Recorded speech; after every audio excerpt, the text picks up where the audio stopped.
افسانہ گو نے اور بھی بے خواب کر دیا، ظالم سنا رہا تھا میری داستاں مجھے۔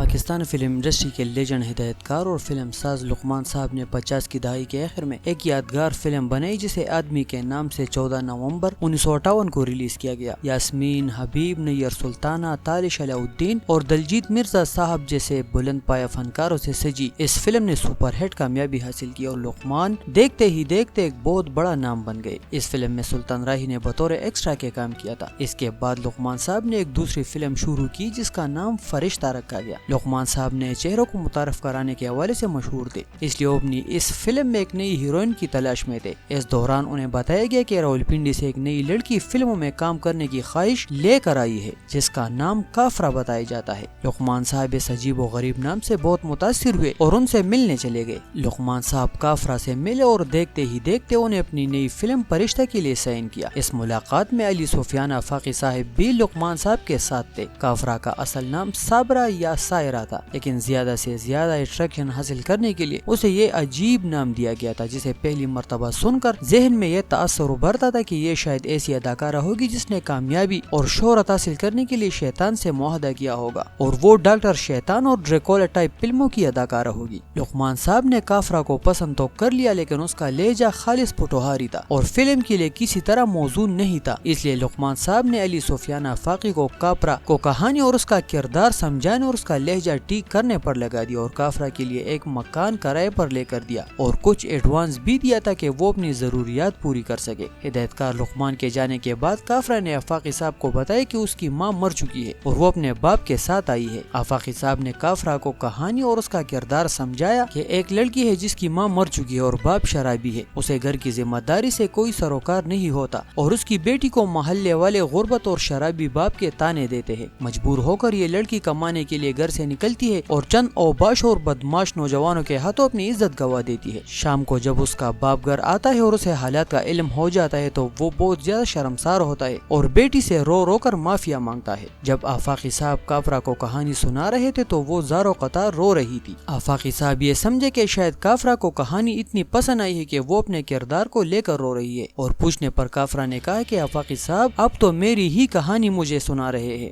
افسانہ گو نے اور بھی بے خواب کر دیا، ظالم سنا رہا تھا میری داستاں مجھے۔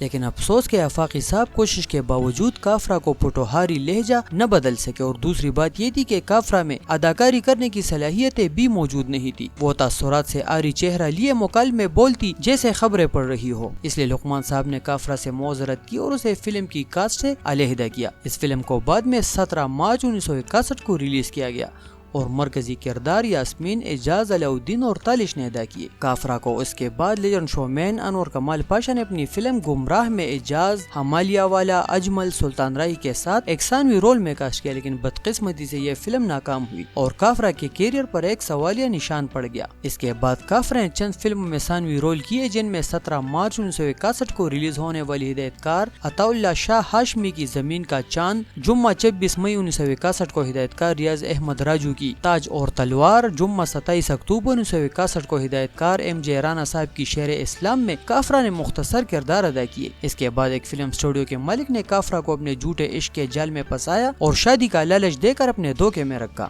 اس دوران ایک ڈاکٹر کافرہ کے عشق میں بری طرح گرفتار ہوا اور اسے شادی کے بعد فلم انڈسٹری چھوڑنے اور ایک باعزت زندگی گزارنے کی دعوت دی، جو کافرہ نے فوراً قبول کر لی اور ہمیشہ کے لیے ایسی غائب ہوئی کہ آج تک اس کی زندگی اور موت تک کا کسی کو پتہ نہیں چلا۔